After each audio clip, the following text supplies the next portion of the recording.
thoughts on this final topic? topic is learn to code.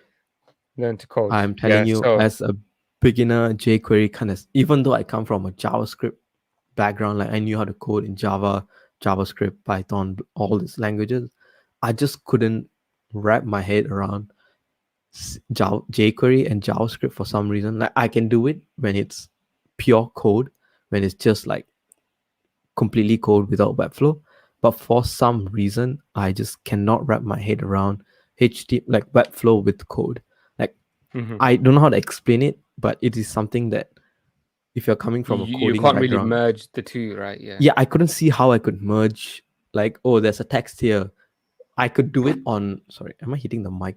I think I should No, move. it's fine. It's fine. Yeah. Yeah.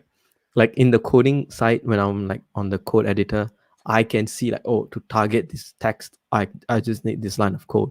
But on Webflow, I just maybe because there's a disconnect between no code and code, like my brain just couldn't connect it. But the Yeah. moment you just connect it, like that opens up a lot of solutions.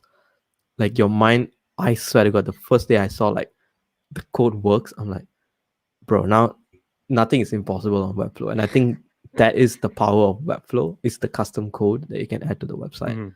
So on like button Definitely. click, you can change the text, you can change the color, you can add classes, remove classes.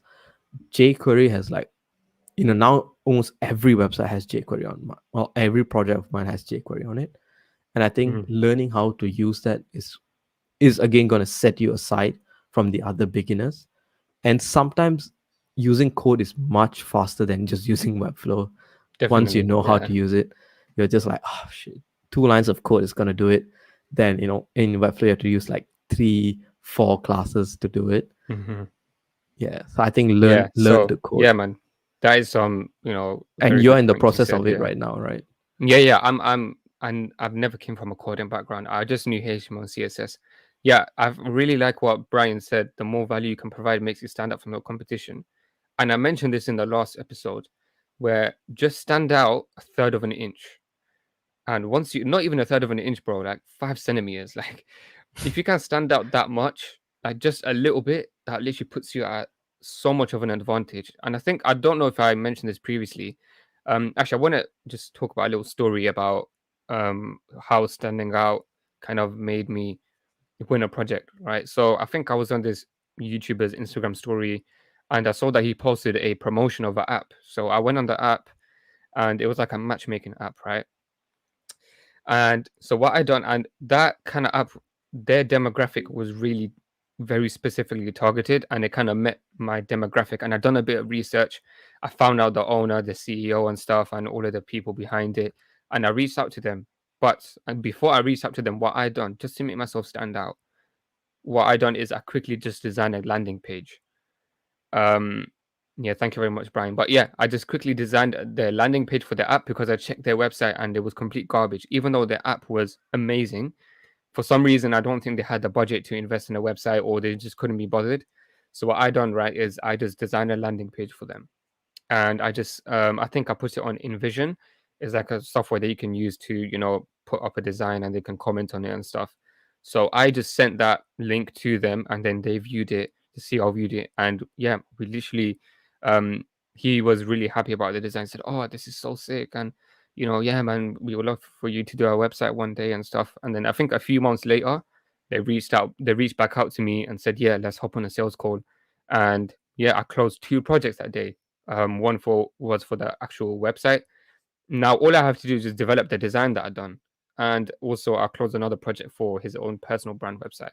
So And just by doing these even little let's say, stuff, yeah, like even let's say you didn't close the client, it's content. Just put it out there on yeah. Instagram, put it on LinkedIn.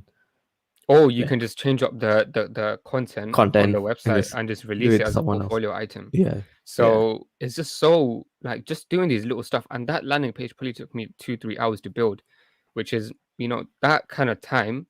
A lot of people say, "Oh, no, I'm not going to waste 2-3 hours on this," but yeah. those 3 hours literally is invaluable. Like it was worth so much more than the hours that I put in. So just just by doing these little things makes you stand out, right? And Yeah. yeah, just back to yeah, that's what I have to say for that. Now back to the topic of learning to code. Now Vimalan mentioned like a good point of learning jQuery and JavaScript and stuff. But what I would say is, when you're a beginner, before you get into Webflow, I recommend learning at least the basics of HTML and CSS. Yeah. That Oh, will bro, really put you at an bro, advantage, just and that's learning what made me, yeah, CSS positioning, like yeah, just what is relative, absolute, fixed, and flex, sticky do. grid, all of this stuff, Just yeah. that three thing just opens everything in HTML Hmm. and CSS. Like I think for Yeah, me, even coming from a coding background, I never understood what the hell was sticky, how the hell yeah. to use sticky. Even now sometimes I get stuck on like, wait, why is it not working? It is a Hmm. very tricky concept, but once it clicks, and that's the beauty of code. It's like it's difficult until you crack it. The Hmm. day you find a solution to it, you will never forget it. And that's Hmm. like the beauty of like this whole development and this whole design journey is like they are like almost like riding a bicycle. Once you know how to do it, you cannot fall off a bicycle ever. Even if you try, you'll Hmm. never fall off it. And that's code as well. Like once you learn it, it's difficult to learn, but once you learn it, you're never ever gonna forget it. And I Hmm. think as a beginner, the first thing you should do is learning how to use CSS positioning, HTML and CSS, HTML, because CSS. yeah, that Yeah, literally ties in with Webflow. If you know HTML and CSS, Webflow, the resistance of learning Webflow, right? You can put that in different terms, like the yeah, amount, the length it will take you to learn Webflow, the difficulty. It will literally cut it by 99%, bro. Like learning HTML and CSS will literally, bro, is crazy. Like I suggest to every single person that's watching, which is probably like one person, but learn how to code HTML and CSS. That will literally, especially when you're starting out, your Webflow journey will be so much smoother, and it will automatically put you on an advantage to every single person. yeah, And yeah, again, that point of standing out by a third of an inch. Yeah, just by learning how to code, that makes you stand out to everyone else as a beginner. yeah. So yeah, bro, that's what I have to say with that, man.